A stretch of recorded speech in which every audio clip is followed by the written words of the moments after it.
Oke, kita tengok sebentar lah tentang definisi formal dari limit fungsi, karena terus terang ini tidak mudah. Saya pernah mengalami dan hampir semua orang mengalami betapa sulit untuk memahami ini dalam sekali baca gitu loh ya. Jadi harus berulang-ulang dicoba dipahami. Karena itu saya ingin membantu supaya Anda itu punya kemampuan untuk mengulang-ulang seperti itu maksudnya ya. Jadi ini itu tar dulu. Nah, yang ini itu definisinya itu mulainya dari sini ya. Nah, jadi definisi dari ini, dari ini dia ya. Jadi yang saya lingkari huruf biru itu mau didefinisikan ya. Tapi sih ini tentu tidak bisa langsung tiba-tiba seperti ini. Kita harus ngomong dulu efek itu apa ya. Ini efek terbuka di selang iya kayak gitu. Jadi tidak boleh nggak komplit. Kalau nggak terdefinisi di suatu selang, maka domainnya mana kayak gitu kan. Kemudian selangnya itu memuat C, ya. Tapi fungsinya tidak perlu terdefinisi di C. Nah, kayak gitu. Itu perlu juga diomongkan, biar tidak terbayang bahwa FC itu ada gitu. Tidak harus, FC tidak harus ada. Ya, jadi biar kita tidak terbayang bahwa kita itu sekedar mensubstitusikan. Oh, saya belum nyetel belum nyetel absensi. Mau sebentar ya. Saya bawa Anda ke tempat absensi. Daftar hadir. Oke, biar Anda nanti bisa absen ketika kita istirahat nanti ya. Ini sekarang hari Kamis. Oke, ini masih tentang limit. Dan absensinya akan saya buka 10 menit aja lah, cukup ya. Ini dari 11.55 seperti biasa gitu ya. 11.55 sampai 12.05. Oke. 10 menit. Ini saya simpan. Oke, kita kembali ke tayangan ini ya. Jadi ketika kita mau mendefinisikan yang saya lingkari ini ya, maka saya harus punya kelengkapan informasi dulu. Efeknya itu apa sih? Kayak gitu loh ya. Di mana dia terdefinisi fungsi itu. Jadi kalau kita ngomong fungsi itu di kepala kita itu harus sekaligus ada pengertian domainnya mana. Nah, kayak gitu ya. Jadi ketika disebutkan domainnya ini ya iya, memang fungsi itu harus terdefinisi di suatu domain. Tidak bisa ya, pokoknya di domainnya itu bisa terbatas gitu loh, tidak harus seluruh bilangan real gitu loh.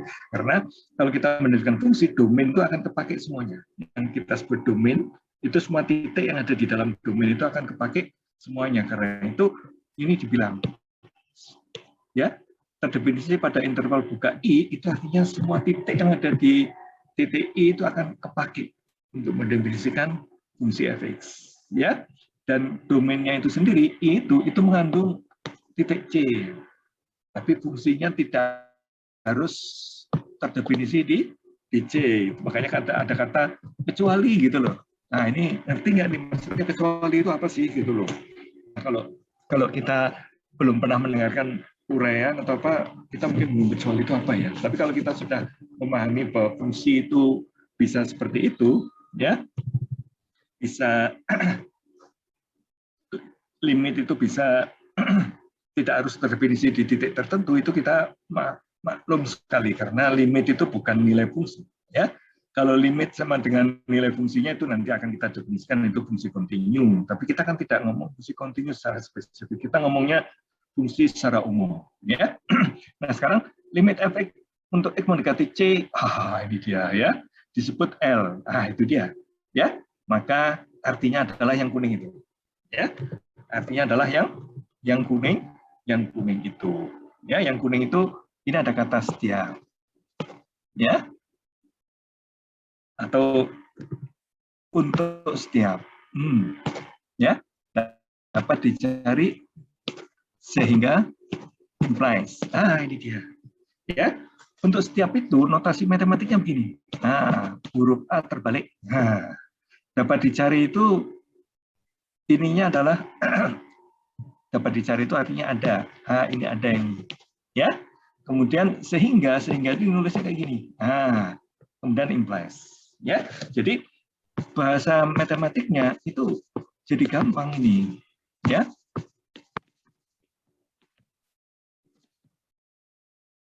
Demikian rupa sehingga X min C implies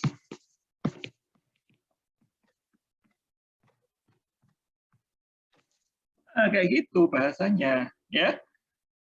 Jadi satu baris ini aja definisi tadi itu. Ya memang tadinya juga bahasa cuma satu baris. Jadi ini bacanya untuk setiap epsilon lebih besar 0 ada delta lebih besar 0, bacanya ada delta ya. Yang ini tuh bacanya ada gitu atau dapat dicari. Ada itu dapat dicari ya. Demikian rupa sehingga ini demikian rupa sehingga ini bacanya ya. Demikian rupa sehingga implies, ini kan implies ya, maka gitu ya, tapi impliesnya itu implies logika ini ya. Jadi ini demikian rupa sehingga demikian rupa ini demikian rupa ini ya. Sehingga ini termasuk yang sehingganya itu ya. Sehingga ini terjadi ini seluruhnya itu. Oke. Jadi Anda sudah bisa menuliskan dalam bentuk yang sederhananya. Kalau mau diulangi bisa ya. Kalau mau diulangi bisa. Jadi untuk setiap itu notasinya adalah huruf A terbalik all gitulah ya. Kemudian dapat dicari itu adalah E. Sehingga itu nulisnya kayak gini, jreng gitulah ya. Kemudian implies. Ya. Jadi untuk setiap epsilon lebih besar 0 ada delta lebih besar 0. Demikian rupa sehingga untuk X min C lebih kecil delta implies X dari epsilon. Ini saya tuliskan dalam rangka supaya Anda tahu ada cara orang matematik berkomunikasi. Ya, ini bahasa ini ya, bahasa matematik. Hanya dimengerti oleh orang yang sudah belajar bahasa matematik. Ya, jadi alat komunikasi mengemukakan ide dari satu orang ke orang lain itu bisa pakai bahasa Inggris, bisa pakai bahasa Indonesia, dan bisa pakai matematik. Ya, saya bilang kalau nanti Anda belajar S3 di program ilmu ekonomi, itu bahasanya itu bahasa matematik untuk mengemukakan ide-ide ilmu ekonomi. Kalau Anda belajar ilmu ekonominya di Amerika, ya. Kalau kamu belajarnya di universitas lain, mungkin langsung riset saja, nggak pernah ada kuliah. Tapi kalau lagi ada kuliah, atau kalau lagi riset pun Anda akan lihat bahwa textbook-nya atau paper-papernya, makalah-makalahnya itu ditulisnya dengan matematik untuk mengemukakan ide-ide yang ada di dalam ilmu ekonomi. Tidak bisa dengan bahasa Inggris saja. Jadi ilmu ekonomi itu tidak bisa diungkapkan dengan bahasa Inggris saja, tidak akurat. Tapi kalau dengan matematik akurat sekali, ya, akurat sekali. Apa yang diinginkan itu bisa dimengerti. Jadi kalau ada tulisan dalam notasi matematik itu dari generasi ke generasi itu tidak akan salah paham. Kayak gitu loh, ya. Misalkan teori relativitasnya Einstein itu kalau dibaca orang berkali-kali dengan notasi matematik itu tidak membuat salah paham. Tapi kalau dituliskan dalam bahasa Inggris teori relativitas Einstein, semua orang menafsirkan beda-beda nanti. Jadi matematik itu perlu keakuratan supaya orang itu tidak salah paham. Andaikan dengan bahasa Inggris saja atau bahasa Indonesia saja, teori relativitas, teori Newton, segala macam itu orang bisa salah paham gitu. Ya, bisa salah paham. Oke, tapi kalau udah dituliskan dalam notasi matematik itu menghindari salah paham. Jadi bahasa matematik itu bahasa untuk keakuratan penyampaian ide. Ya, kalau idenya mau disampaikan dengan akurat, sampaikanlah dengan matematik. Oke, ilmu ekonomi butuh itu. Soalnya kalau ilmu ekonomi cuma ditulis dalam bahasa Inggris atau bahasa Indonesia saja, kacau lah. Tiap orang membaca itu maksudnya bisa beda-beda. Ya, tapi kalau dengan notasi matematik tidak begitu.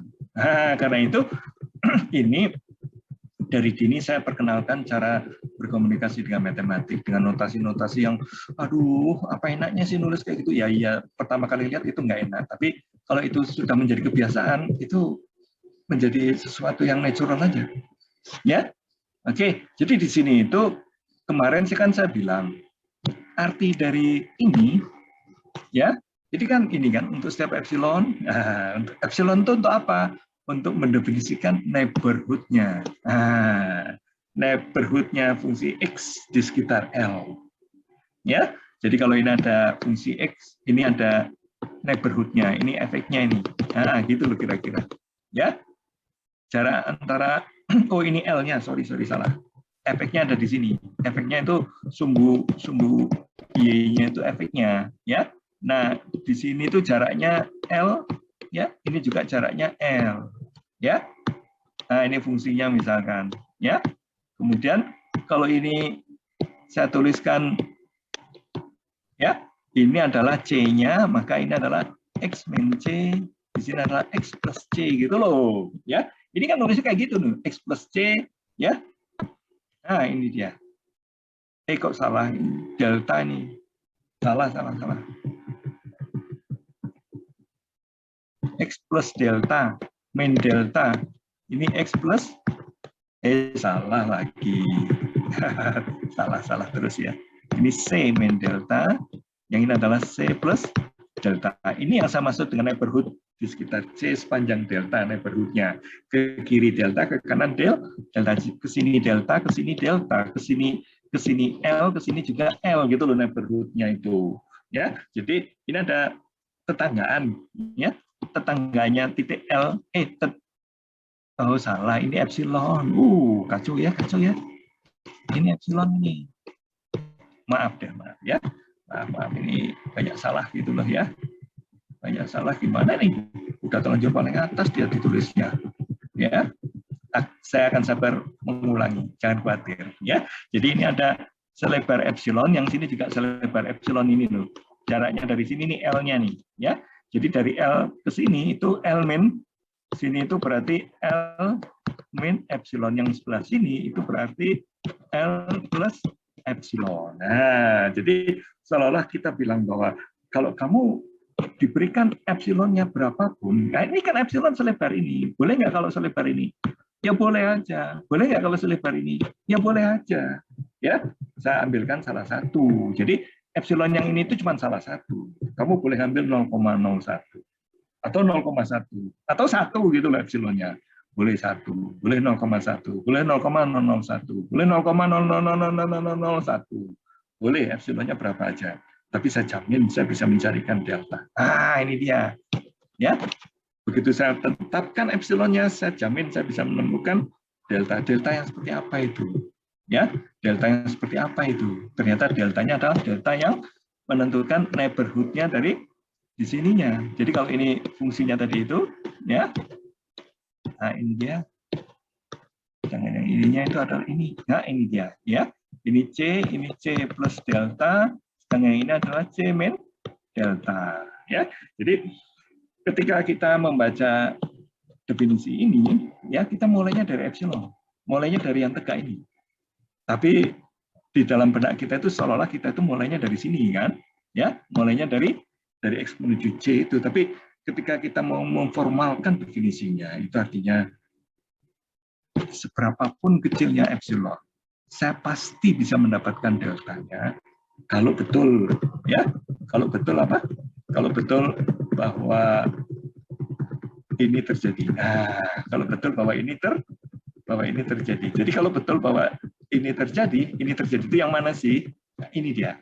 Nah, ini dia yang saling lingkari ini. Nah, kalau betul ini terjadi, maka itu interpretasinya seperti ini. Ya, jadi definisi ini kan definisi formal namanya ya. Ya, ini definisi. Definisi itu kadang bukan untuk menghitung limit. Coba lihat, ini secara ajaibnya limitnya sudah diberikan. Oh, apa nggak hebat itu? Hanya di ITB limitnya sudah diberikan. Kalau kamu SMA kan limitnya harus dihitung. Ya, jadi beda matematiknya SMA dengan matematiknya ITB itu beda. Maksudnya matematik perguruan tinggi.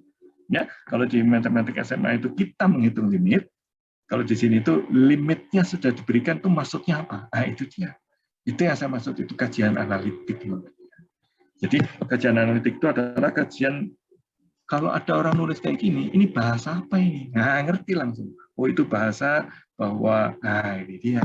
Jreng, jreng. Atau kalau mau dituliskan dalam kata-kata, seperti ini nulisnya. Ya, kita ulangi berkali-kali ya, supaya Anda melihat bahwa ini itu sesuatu yang mungkin Anda bisa lakukan. Oh, kayak gitu. Ya, kalau Anda sudah sering melakukan berkali-kali bisa. Ya, oke. Tapi di buku kan nggak ditulis seperti itu, Pak. Ya, nggak apa-apa. Aku cuma ingin memperagakan betapa singkatnya alat, betapa singkatnya, betapa akuratnya itu komunikasi dengan bahasa matematik itu. Jadi kalau di buku textbook ilmu ekonomi itu ada limit kayak gini, kamu langsung tahu, oh ini maksudnya ini. Kayak gitu loh, ya. Jadi kalau perekonomian lagi menuju titik kritis, menuju ke perekonomian yang krisis, maka GDP-nya itu akan begini nantinya. Kayak gitu kira-kira, ya. Jadi kalau ini C itu adalah titik krisis perekonomian, ya. Jadi kalau perekonomian lagi menuju ke titik krisis perekonomian, maka GDP-nya itu akan rendah nantinya. Kayak gitu, coba, ya. Nah, Anda bisa ngerti kan sekarang? Nah, itu diungkapkannya dengan matematik itu, ya. Nah, titik C itu nanti akan kita bilang ini titik-titik yang kemungkinan dijelajahi oleh perekonomian. Perekonomian kan bisa ke kiri, bisa ke kanan, bisa ke depan, lurus, bisa agak ke kiri, agak ke kanan. Variasinya macam-macam tergantung apa kebijakan perekonomian yang sedang dijalankan, misalkan. Seperti itu, ya. Kalau kebijakannya pada saat ini ada peristiwa terus ditentukan kebijakan suku bunganya ditetapkan, maka perekonomian akan jalan melintas menuju titik C, atau menuju titik C lainnya lagi, atau menuju titik C yang lainnya lagi, kayak gitu, ya. Oke, jadi kebayang betapa limit itu akan mempermudah komunikasi, ya. Tapi ini perlu saya biasakan berulang-ulang, ya. Jadi jangan sampai ini ilmu mengada-ada, tidak. Ilmu tidak mengada-ada. Ini butuh keakuratan berpikir, karena itu disajikan definisi yang formalnya seperti ini. Ya, ini latihan yang relatif sederhana sebetulnya, ya, untuk mengkaji secara analitik. Ya, jadi kalau kajian kita sekedar, coba bayangkan kalau kalkulus diajarkan tidak melalui epsilon delta ini, ya, tidak secara analitik lah, ya, maka pelajaran kalkulus itu ketika nyampe ke pelajaran limit itu pekerjaannya apa? Menghitung. Nah, itu dia. Ya, jadi bayang kalau limit ini diajarkan di Fakultas Ekonomi, itu pekerjaannya ngitung persis seperti waktu Anda di SMA. Ya, sewaktu Anda waktu di SMA itu kan kalau ada limit itu kuat-kuatan menghitung nilainya gitu kan, ya. Seperti itu. Nah, itu kalau diulangi lagi di perguruan tinggi, di Fakultas Ekonomi atau di yang bukan eksakta gitu, itu akan begitu. Limit itu akan diajarkan dengan cara mencari titik limit itu. Kalau diajarkan di TP, titik limitnya sudah tak kasihkan, maksudnya apa sekarang? Kayak gitu. Inilah kajian analitik. Ya, keakuratan berpikir seperti itu, ya. Tapi ini tidak sampai menuntut Anda ke skill yang tinggi sekali. Tidak, mungkin asal Anda pernah terekspos, ya, dan bisa sedikit-sedikit, ya cukuplah. Kayak gitulah, ya. Nanti ketika tingkat 2, tingkat 3 di prodi ilmu matematik, baru itu epsilon delta itu akan lebih detail lagi dibahasnya, kayak gitu, ya. Jadi ini untuk tingkat 1, kadang ada buku kalkulus yang tingkat 1-nya nggak pakai epsilon delta. Ada juga textbook yang seperti itu, ya. Dan textbook seperti itu mudah sekali kalau diadopsi oleh Fakultas Ekonomi gitu kan, untuk dipakai udah gini aja, nggak usah pakai epsilon delta. Itu dia, ya. Oke lah, itu epsilon delta itu untuk pengalaman Anda pertama kali bahwa urusan limit itu bukan urusan menghitung, tapi urusan pemahaman. Kalau di kalkulus itu kayak gitu, urusan kita mengkaji secara analitis. Jadi, kalau Anda menghafalkan rumus-rumus, tapi tidak tahu apa ini maksudnya, ya, Kalau kamu menghafalkan rumus-rumus tapi nggak tahu ini apa maksudnya, yaitu maksudnya adalah seperti ini, kebayang ketika ujian? Kebayang ketika ujian? Rumus banyak itu, aduh, tiba-tiba nggak ngefek gitu loh. Hafalanmu itu tidak akan ngefek kalau Anda tidak memahaminya. Oke. Jadi ini yang tadi ya, kita mulainya dari neighborhood di sekitar L, ya, neighbor F di sekitar L dengan jarak epsilon, gitulah ya. Kemudian kita akan bisa mendapatkan neighborhood di sekitar C untuk X ya, dengan jarak delta. Jaraknya neighborhood itu ke kiri sejauh delta, ke kanan sejauh delta. Kalau ini ke atas sepanjang epsilon, ke bawah juga sepanjang epsilon. Ya, saya mementingkan ini, saya gambar berkali-kali supaya Anda melihat gambar ini itu komunikatif gambarnya jadinya ya, tidak apa. Kalau Anda nggak belajar itu bingung melihatnya, ini apa, ini apa, ini apa, ini apa, gitu loh ya. Akan kebingungan. Ya, apalagi ini ada panah. Seolah-olah Anda bacanya harusnya ke sini gitu kan. Tambah kacau lagi kalau Anda melihatnya ada panah. Ternyata kita mulainya dari sini. Ya, dari sini kita akan mencari deltanya. Salah paham kamu, cuma melihat gambar tanpa pemahaman. Jadi lain kali kalau Anda belajar tergesa-gesa, baca lihat gambar ini, aduh, ini Anda akan terjebak oleh tanda panah seperti ini. Padahal harusnya kan mulainya dari sini cara berpikirnya. Mulainya dari sini. Ya, epsilon itu apa? Epsilon itu untuk menentukan neighborhood di sekitar L untuk fungsi fx dengan jarak epsilon itu tadi. Neighborhood-nya di sekitar L, tetanggaan. Jadi mungkin nulisnya harusnya kayak gini, neighborhood di sekitar L dengan jarak epsilon, kayak gitu loh, ya. Jadi neighborhood epsilon L gitu, ya. Tapi biar aja lah, itu bahasa matematik tingkat lanjut itu, ya, bukan tingkat 1 untuk neighborhood itu. Anda boleh ganti kata neighborhood itu dengan selang gitu, ya. Jadi ini selang yang memuat L ke kiri, ke atas dan ke bawahnya sejauh epsilon, gitulah kalau mau, ya. Kalau ini selang sejauh di sekitar C, sejauh ke kirinya itu delta, ke kanannya juga delta. Kalau mau ngomong selang boleh, ngomong neighborhood juga boleh, ngomong tetanggaan juga boleh, ya. Seperti itulah kira-kira, ya. Oke, lihat nih catatan yang dituliskan. Ya, definisi ini bukan alat untuk menghitung limit, ya tentu aja. Nilai limitnya udah dikasihkan kok, apalagi yang mau dihitung? Nggak ada yang mau dihitung. Ya, yang nanti kalau mau menghitungnya kita butuh teorema-teorema. Ya, ini dia. Ya, demikian pula nanti ketika kita mengkonstruksi itu kita berupaya menggiring supaya kita itu mendapatkan kondisi yang seperti ini. Ya.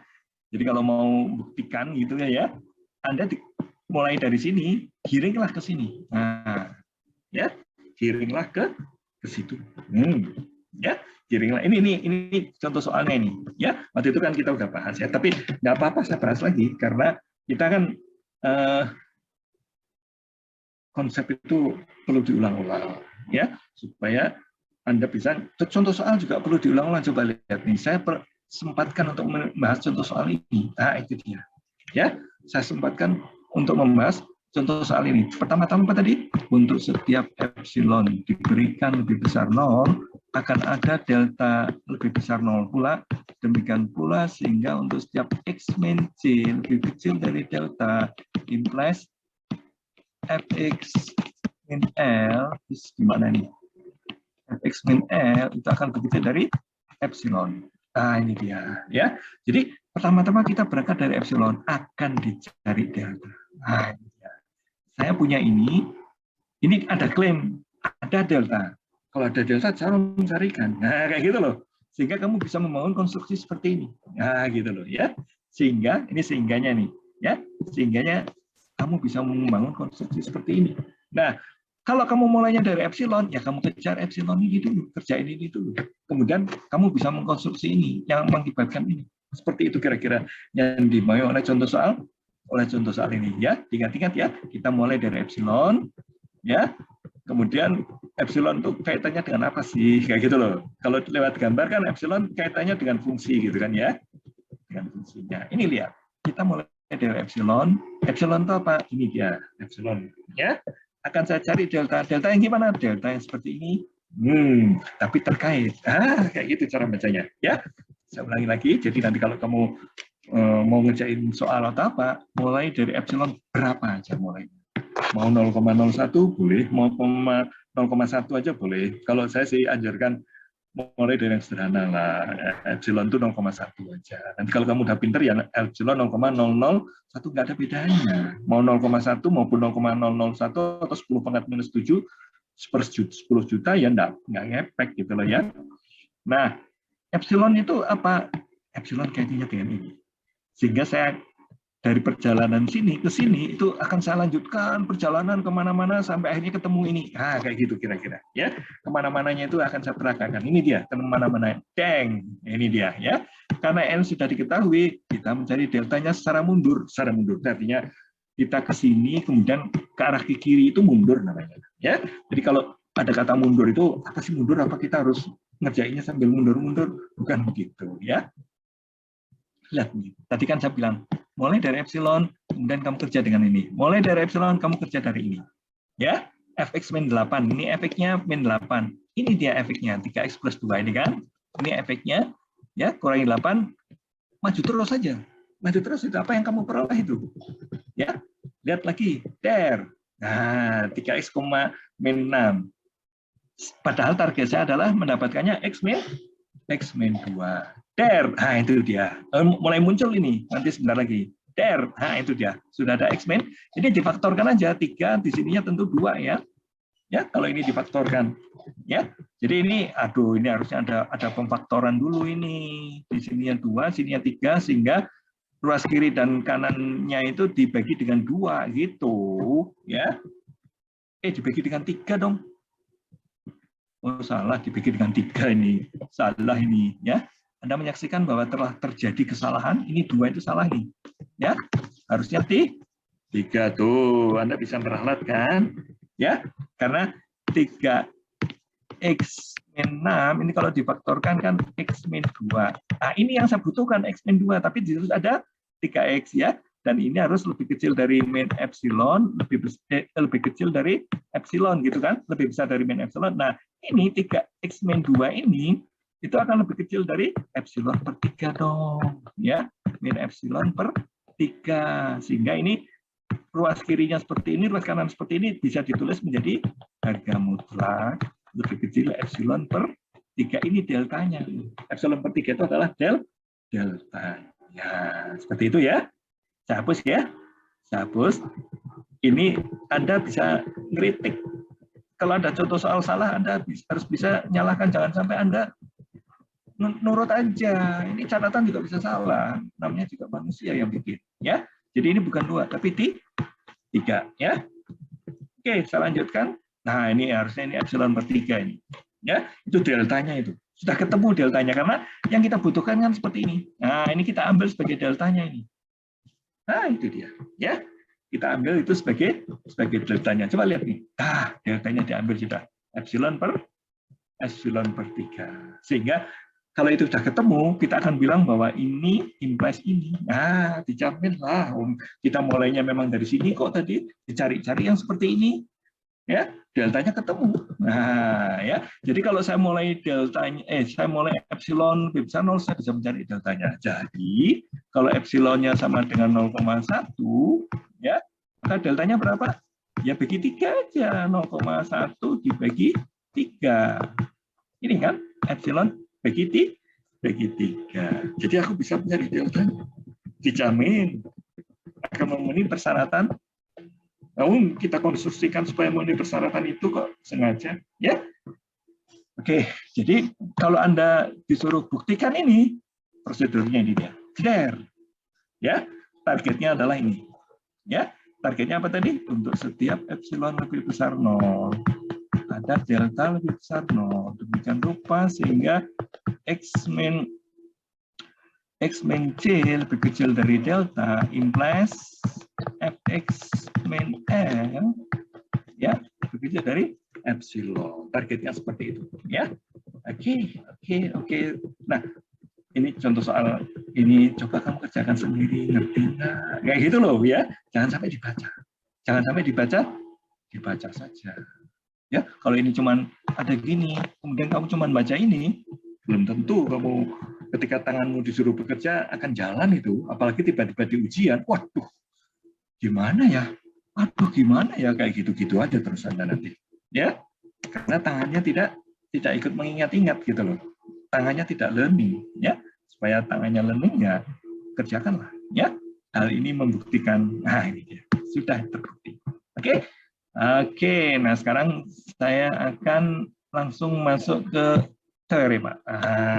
Ya, teorema limit. Ini kan pertengahan kuliah kan kita udah sampai sini kan, definisi formal limit kiri waktu itu kan ya. Kalau limit kiri sebelah kanannya bukan plus delta, ini harusnya kan min delta x min c min delta gitu kan ya. Ini 0 ini batas atasnya, ya.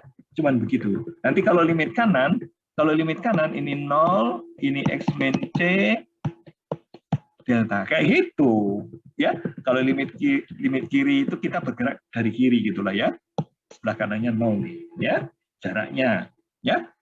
Kalau yang positif 0-nya yang di sini, kalau yang dari kanan ya, bedanya cuma itu aja ya, bedanya di sini aja, yang lainnya sama ya.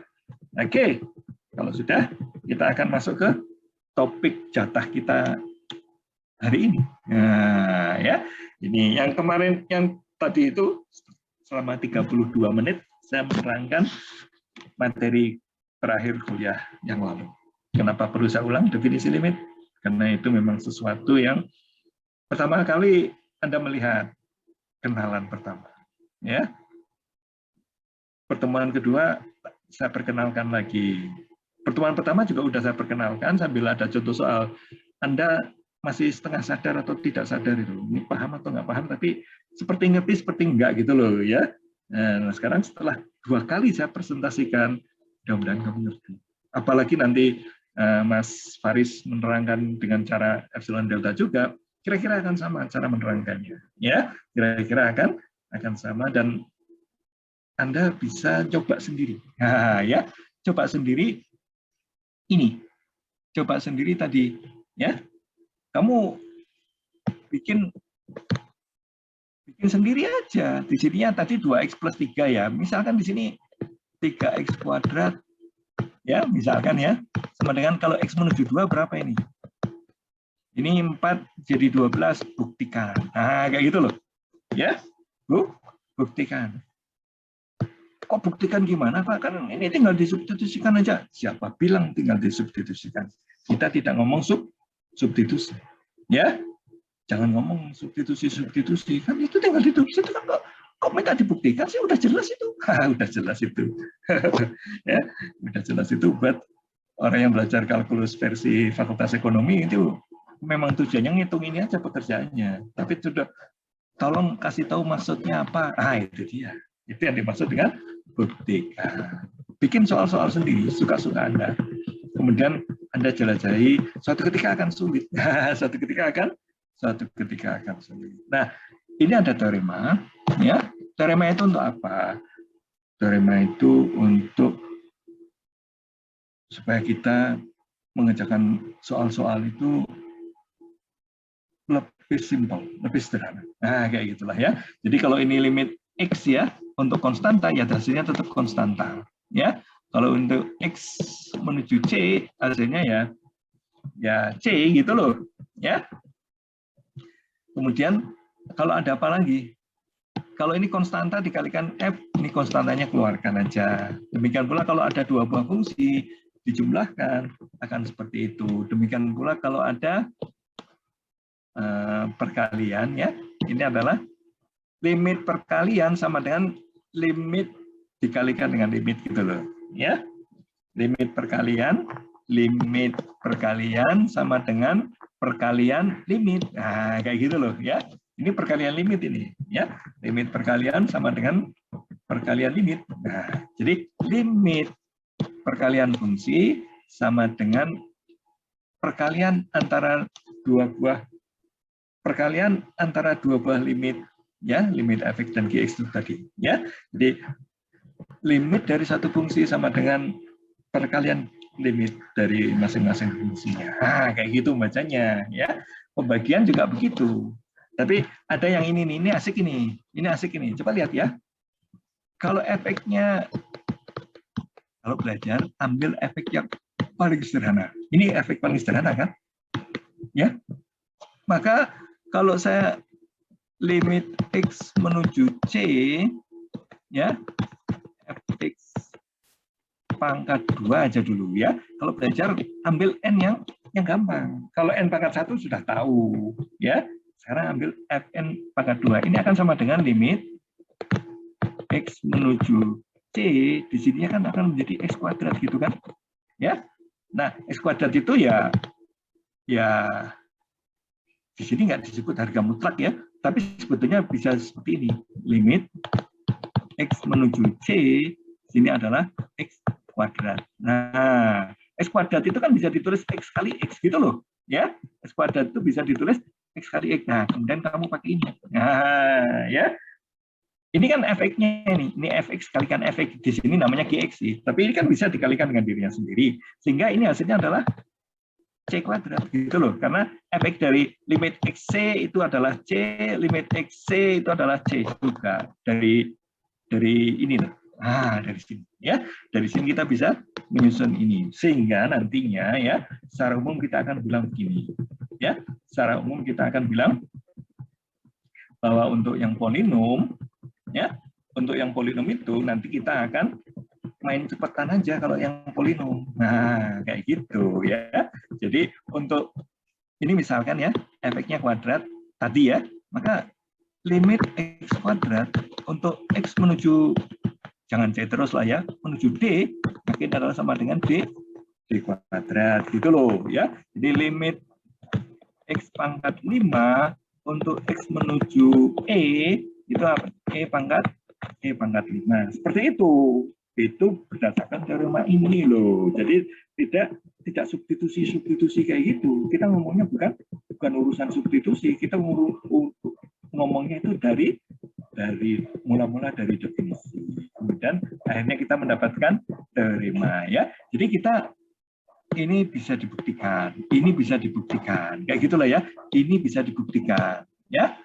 Ini bisa dibuktikan sehingga dari kombinasi ini dan kombinasi ini dan ini, akhirnya saya bisa nuliskan kayak gini, limit a x pangkat n bila x-nya menuju mau apa ini sekarang b misalkan ya, maka ini akan sama dengan a b pangkat n. Nah, sehingga nanti kita akan bilang untuk polinom n tinggal istilahnya tinggal substitusi gitu loh, seolah-olah tinggal substitusi, tapi sebetulnya ada teorema di belakang itu yang bisa dibuktikan. Nah, ya, kita sih final word-nya sih seolah-olah itu tinggal substitusi aja, seolah-olah kayak gitu untuk gampangnya. Tapi sebetulnya di belakangnya itu bergentayangan teorema seperti ini. Masing-masing teorema bisa dibuktikan. Oke. Jadi kalau ini udah, sekarang saya akan menuju contoh soalnya barangkali. Kok nggak bisa? Ini harus pindah ke sini dulu, jeder, baru bisa pindah halaman. Oke, nah ini dia yang tadi saya bilang itu ya, ada AX, hilang lagi.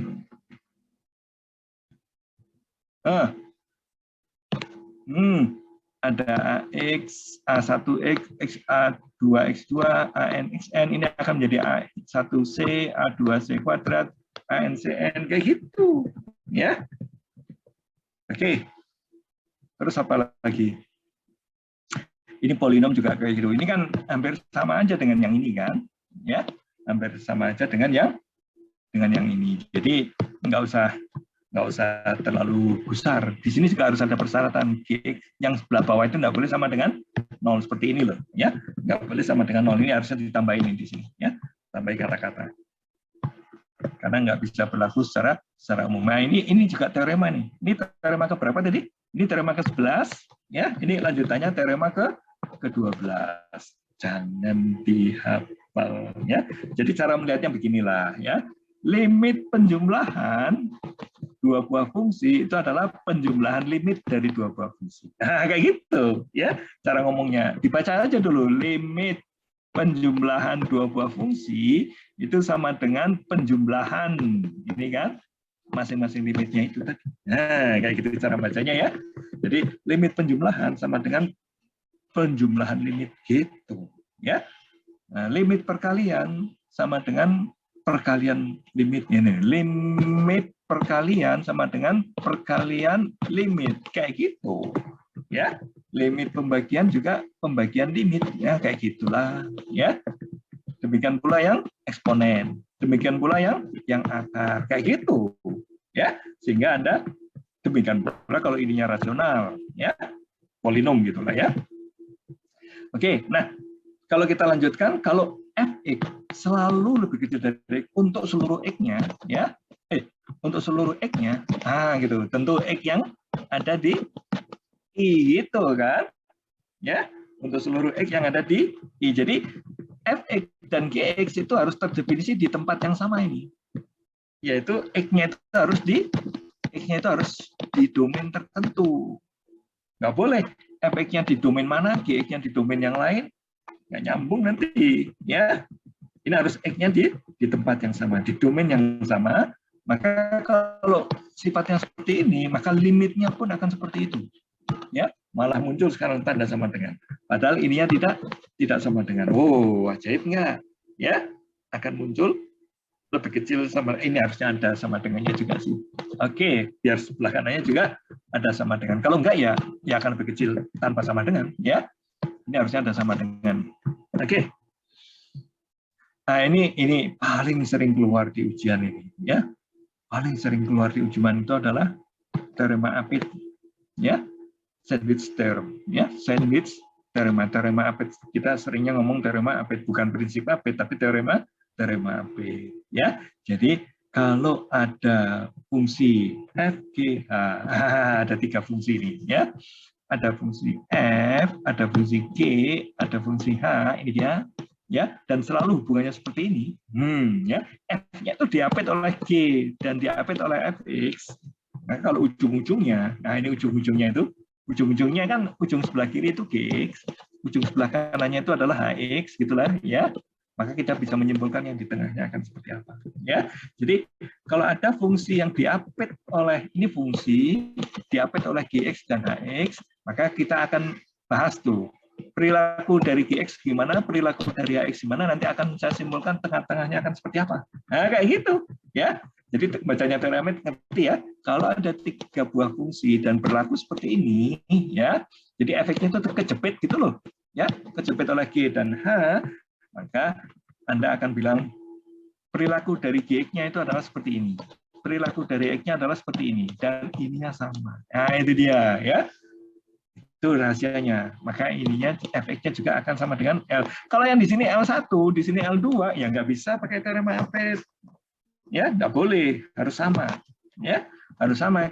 Batas kiri dan kanannya itu menuju ke titik limit yang sama. Yang sini itu menuju titik limit L, yang sini menuju limit L, ya, gx-nya itu menuju ke titik L, sedangkan yang ini hx-nya juga menuju ke titik L, ya, maka ininya juga akan menuju ke titik L.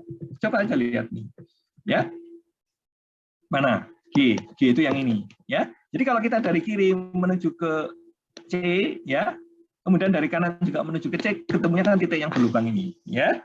Kemudian yang H juga, ya, dari kiri ke situ, dari kanan ke situ, jadi sama-sama menuju yang berlubang ini, yaitu L kan, maka F-nya dijamin pasti akan seperti itu juga L-nya, ya, L-nya dijamin, ya, L-nya kan nggak bisa keluar kayak gitu, nanti nggak memenuhi persamaan ini kan, yang F-nya itu, ya, F-nya nggak boleh liar kayak gini, nggak boleh, F-nya itu harus secara sopan terletak terus selalu di antara, kayak gitu ya, selalu antara, ya, sehingga kalau yang menjepitnya menuju L, maka yang terjepit juga menuju L. Kalau ini yang menjepitnya menuju L, maka yang terjepitnya juga akan menuju L juga. Oke, gitu ya, teorema Apit. Ini harus sering latihan soal ini.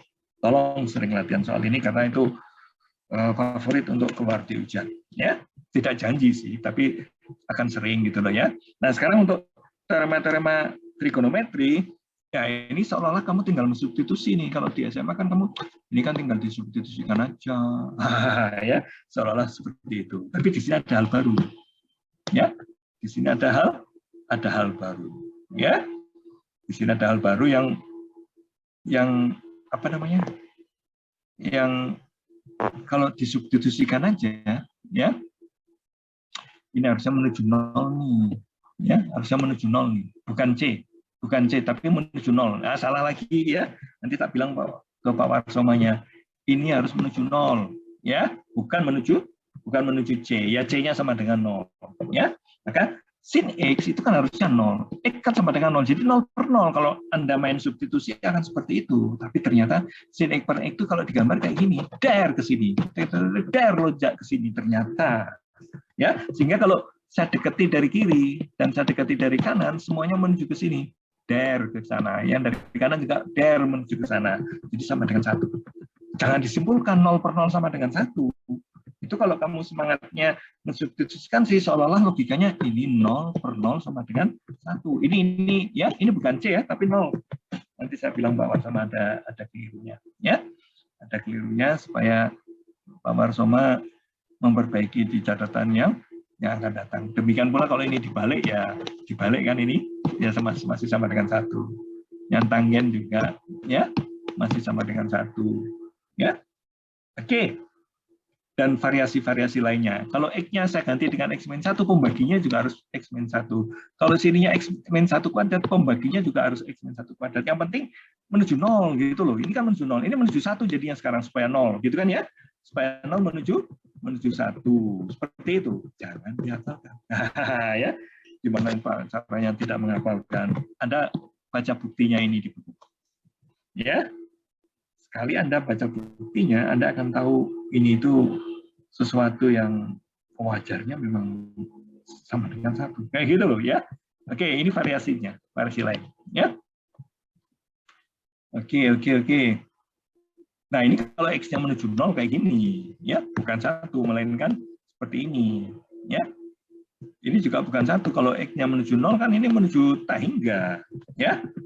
Oke, kalau ini menuju 0 kan ini menuju min 1 ini, ya. Tapi kalau yang ini, kalau X menuju 1, yang sini menuju 0, yang atasnya juga menuju 0, gitu kan. Jadi seolah-olah 0 per 0 sama dengan 1. Jangan gitu ya. Jangan begitu logikanya. 0 per 0 itu tidak sama dengan 1.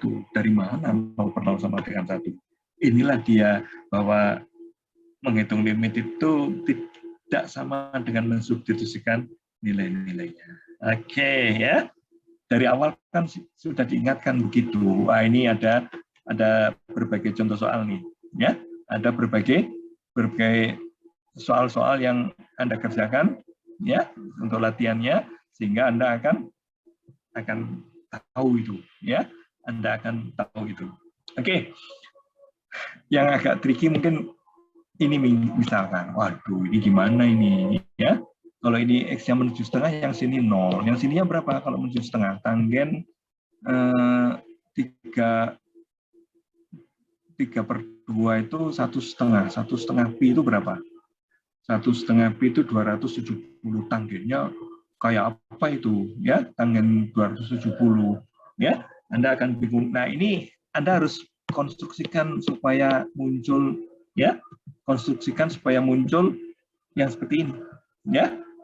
Entah seperti ini, entah seperti ini, entah seperti ini. Kayak gitu loh, ya. Karena itu ketika ada kata-kata teorema itu bisa dipakai untuk ngerjain soal, kayak gitu loh, ya. Bisa dipakai untuk ngerjain soal, terutama yang ini, ya. Yang ini itu pertama-tama mungkin Anda harus uraikan dulu sin 2x itu menjadi sin cos gitulah kan ya. 2 kali sin x cos x gitu kan ya. Nah, masing-masing sinnya itu kamu bagikan aja dengan atas dan bawah, itu kan jadi kotanggen kayak gitu ya. Ya, kalau ini bagi cos ini akan muncul kotanggen segala macam, dan lanjutkan perjalananmu itu sampai nantinya Anda akan mendapatkan bentuk yang, jadi kalau Anda lihat sinus cosinus ya rujukannya inilah, ya. Rujukannya itu adalah ini dia. Hanya ini. Jangan coba-coba nyari yang lain. Ya. Kalau sin cos ya kira-kira seperti itulah, ya.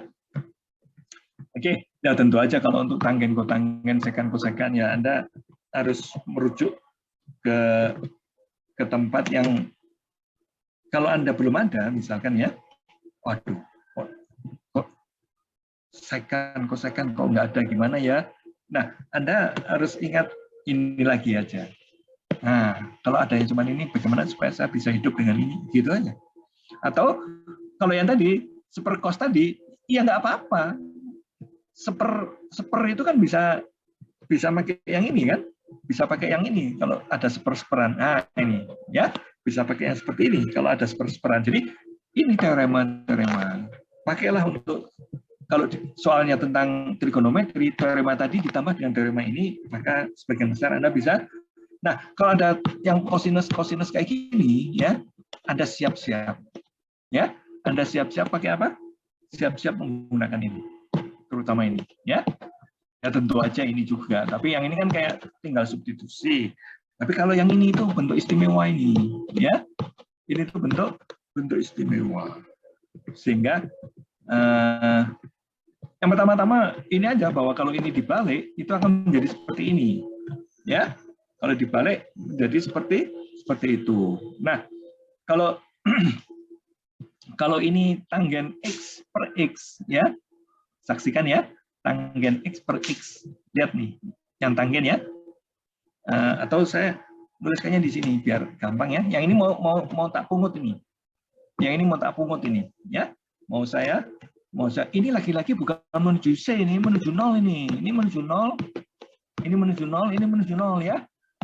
Tolong Anda saksikan di buku textbook. Makanya saya bilang buku textbook itu perlu dibaca sebagai rujukan utamanya itu textbook. Jangan ini. Dari sini aja udah banyak salahnya ini, ya. Nanti saya akan bilang ke Pak Warsama, ini bukan menuju C tapi menuju 0. Untuk teorema dari 3 sampai 6 itu X menuju. Nah, nanti akan saya bilang begitu ke Pak Warsama supaya. Nah, sekarang saya akan pindah screen ini. Ya, saya akan pindah screen. Tadi gimana? Limit ya. Limit X menuju 0. Menuju itu mana sih? Nah, ini dia ada menuju nih. Jeder. Menuju 0 untuk apa tadi? Untuk tanggen per X ya. Tanggen X per X. Nah, ini gampang aja. Saya copy aja lah ini biar gampang nulisnya. Ya. Saya copy aja biar gampang nulisnya. Nah, tanggen itu apa? Tanggen itu adalah sin X per cos X gitu kan ya. Kemudian ini harus dikalikan dengan 1 per X gitu kan ya. Coba lihat, saksikan bahwa ruas kiri sama dengan ruas kanan. Anda setuju nggak sih? Setuju aja lah ya. Ya, setuju aja lah. Ini bisa saya tulis lagi menjadi seperti ini nih. Alah, yang sin X dengan X tak jadikan satu. Nah, ya. Yang sin X dengan X saya jadikan satu, X-nya kok di situ sih nulisnya?